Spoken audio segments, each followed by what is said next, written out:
Welcome to my YouTube channel biology with Pankaj Arya.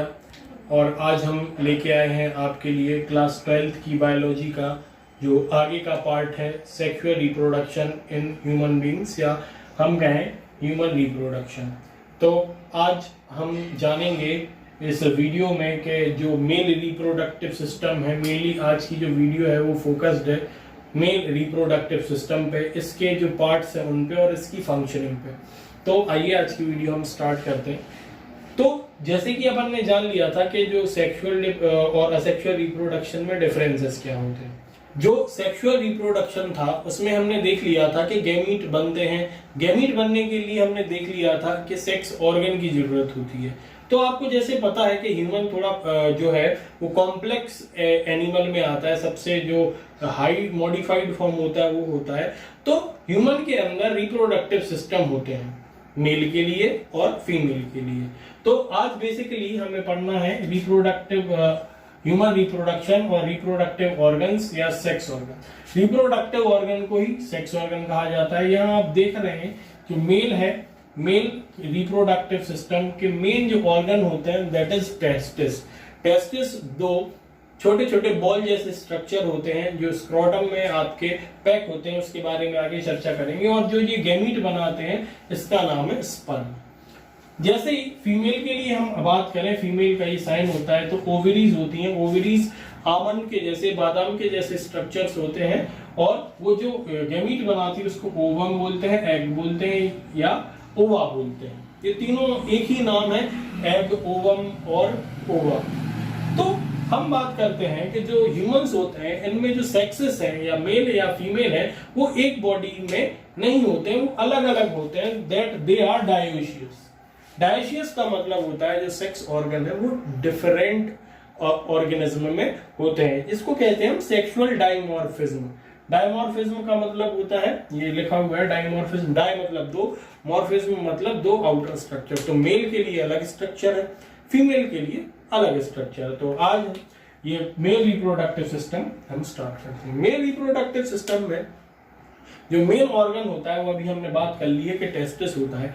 इसके साथ कुछ एसेसरी ऑर्गन्स होते हैं जो रिप्रोडक्शन में हेल्प करते हैं। मेल रिप्रोडक्शन में जो मेल का रिप्रोडक्टिव सिस्टम है उसका मेन एम होता है स्पर्म को बनाना, फॉर्मेशन ऑफ स्पर्म। दूसरा मेन आपका जो इसका क्या कहते हैं जो मतलब होता है, इसका दूसरा मेन एम है to control secondary sexual character. एक चीज है सेकेंडरी सेक्सुअल कैरेक्टर्स, ठीक है। तो ये दोनों में ही होते हैं, मेल में भी और फीमेल में भी। तो जो आपके टेस्टिस हैं जो कुछ हार्मोन्स या निकालते हैं जिससे आपका सेकेंडरी सेक्सुअल कंट्रोल होता है मेल में। जैसे अब एक एग्जांपल मान लें कि अगर 4 साल का कोई बच्चा है छोटा सा, या 3 साल का बच्चा है, वो आपसे फोन पे बात करता है, तो आप उसमें अंतर नहीं कर पाएंगे क्योंकि जो बच्चा है वो चाइल्ड, गर्ल चाइल्ड है या बॉय चाइल्ड। बट एक 18 साल का एक लड़का या 18 साल की एक लड़की आपसे फोन पे बात करती है तो उसकी वॉइस में हम अंतर समझ सकते हैं। तो यही कुछ कैरेक्टर होते हैं जो मेल को मेल बनाते हैं, फीमेल को फीमेल बनाते हैं। These characters are known as secondary sexual character. Secondary sexual characters में आता है जैसे लड़कों के शोल्डर वाइड होना, मुस्टैचेस का आना, हेयर्स, फेशियल हेयर्स का ग्रो होना, ये सारी चीजें होती हैं। तो ये आगे हम जानेंगे। तो सबसे पहले बात करते हैं टेस्टिस की। तो टेस्टिस क्या होते हैं? Testis are the oval bodies, अंडे जैसे छोटे छोटे बॉडीज होते हैं, 2 पेयर में होते हैं, और ये लगभग 4 से 5 सेंटीमीटर लेंथ में होते हैं। इनका वजन कम से कम 10 से 15 ग्राम होता है। ये पेल्विक कैविटी में प्रेजेंट होते हैं, यानी थाइस के बीच में होते हैं। ये कवर्ड होते हैं पाउच में जिसको स्क्रोटम कहते हैं, ठीक है। बट जब बेबी बन रहा होता है माँ के पेट में, जो मेल बेबी होता है, तो ये स्क्रोटम में नहीं होते हैं, ये अंदर ही होते हैं आपके टेस्टिस। बट आफ्टर बर्थ ये एक पाउच में बाहर शिफ्ट हो जाते हैं। This pouch is known as scrotum. अब ये क्या रीजन है कि जो मेल के जो मेन ऑर्गन है टेस्टिस, ये बॉडी के बाहर होते हैं। ये स्क्रोटम दोनों थाइस के बीच में एक मस्कुलर पाउच होता है, उसमें ये दोनों फिट होते हैं। मेन रीजन ये है कि जो स्पर्म है, sperm is a living cell, और इसको बनने के लिए या इसको सरवाइव करने के लिए बॉडी से 2 से 3 डिग्री कम टेम्परेचर चाहिए होता है। तो ये जो स्क्रोटम होता है बॉडी के बाहर होता है, तो ये 2 और 3 डिग्री का डिफरेंस इनको देता है। जैसे ही आउटर एनवायरनमेंट में सर्दी होती है या गर्मी होती है, उस हिसाब से स्क्रोटम उन टेस्टिस का टेम्परेचर एडजस्ट करता है, जिस वजह से इसके अंदर क्या बन पाए, स्पर्म बन पाए। अब टेस्टिस के अंदर जो एक कवरिंग ये बना हुआ है, ये टेस्टिस का एक आपका रफ डायग्राम बना हुआ है। टेस्टिस IS लिखते हैं सिंगुलर के लिए, ES लिखते हैं प्लूरल के लिए। तो आप देख रहे हैं टेस्टिस में जो ऊपर की लेयर है, जो सबसे ऊपर की कवरिंग है, ये जो कवरिंग है, इस कवरिंग का नाम है ट्यूनिका एल्ब्यूजिनिया। यहाँ पे लिखा है हमने कवरिंग ऑफ टेस्टिस। जो टेस्टिस होते हैं, दोनों ही टेस्टिस एक लेयर से, कनेक्टिव टिश्यू की लेयर से कवर्ड होते हैं। This is known as tunica albuginea. फिर इनके अंदर देखो, एक इनके अंदर बेसिक सेल्स होती हैं, या फिर कहें कि ऐसी सेल जिनसे टेस्टिस बना होता है, इनको कहते हैं इंटरस्टिशियल सेल या लेडिग्स सेल। लेडिग्स सेल कहते हैं या फिर कहते हैं इंटरस्टिशियल सेल। ये बेसिक सेल्स होती हैं टेस्टिस की, जिनसे टेस्टिस बना हुआ होता है, मदर सेल्स होती हैं, ऐसे कह सकते हैं। फिर इनके अंदर आप देख रहे हैं ये पतले पतले आपको ऐसे स्ट्रक्चर्स दिख रहे हैं, ये ट्यूब्स हैं इसके अंदर जो कॉइल्ड है। इन ट्यूब्स को कहते हैं सेमिनिफेरस ट्यूब्यूल्स। यही सेमिनिफेरस ट्यूब्यूल्स होती हैं जो स्पर्मेटोगोनिया को बनाती हैं, और यही स्पर्मेटोगोनिया मैच्योर होके आपका बनता है स्पर्म। ठीक है, लास्ट जैसे हमने देखा था कि यहाँ पे इनमें जब स्पर्म बन जाता है तो स्पर्म को नरिशमेंट चाहिए होता है, इसलिए इनके पास होती है sertoli cells. Sertoli cells are the cells which provide nourishment to the sperm. जो स्पर्म को नरिशमेंट देती हैं सर्टोली सेल्स। तो यहाँ तक आपका क्लियर हो जाए। ये टेस्टिस के अंदर का स्ट्रक्चर है, ओवल बॉडी के अंदर रहते हैं, इसमें छोटे छोटे कंपार्टमेंट होते हैं। तो इसके आगे अब आगे देखते हैं कि जो ये पहला पार्ट था, ये पहला प्राइमरी ऑर्गन था टेस्टिस। अब इसके साथ होता है एपिडिडाइमिस। एपिडिडाइमिस क्या होता है, इसको कहते हैं स्टोर हाउस ऑफ स्पर्म। यहाँ पे ही ये आप जो देख रहे हैं, ये पूरा जो हिस्सा देख रहे हैं आप, ये वाला हिस्सा, ये पूरा हिस्सा एपिडिडाइमिस कहलाता है। ये long coil like connective tissue का बना हुआ एक लंबे फाइबर जैसा स्ट्रक्चर होता है, जो कि 20 फीट लेंथ में होता है, but it is extremely coiled structure. बहुत ज्यादा गुथा हुआ स्ट्रक्चर होता है, ये आपको दिख रहा है। ये पूरा स्ट्रक्चर 3 भागों में बटा हुआ होता है, कैपट, कॉर्पस और कॉडा।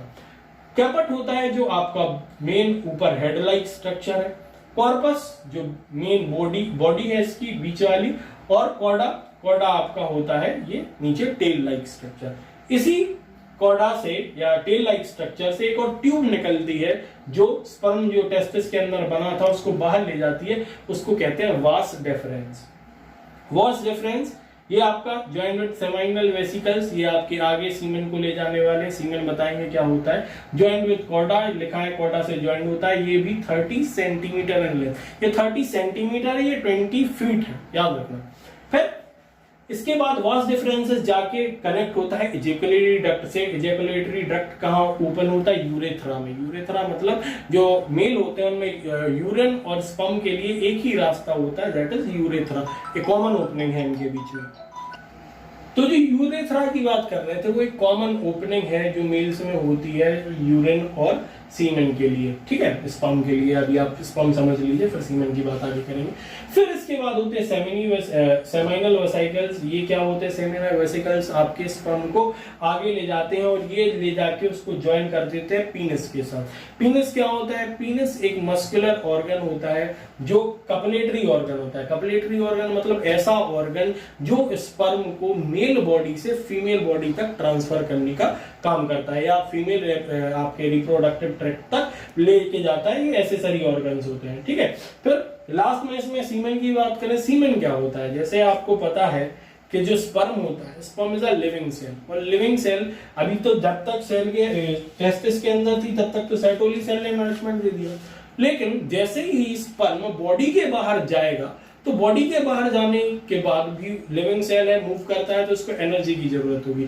तो एक थिक व्हाइट विस्कस लिक्विड होता है जिसको सीमेन कहते हैं। इस सीमेन यानी ये जब नॉर्मली इजैकुलेशन होता है, सीमेन निकलता है, तो 2 से 5 2 2.5 to 3.5 ml इसका नॉर्मल एवरेज होता है, जिसमें मान लीजिए 20 से 30 करोड़ आपके स्पर्म सिर्फ 2 से 4 ml के स्पर्म में होते हैं। 20 से 30 40 करोड़ तक भी स्पर्म होते हैं इसमें। और इसका जो पीएच होता है वो स्लाइटली बेसिक होता है, 7.35 से लेके 7.50 तक।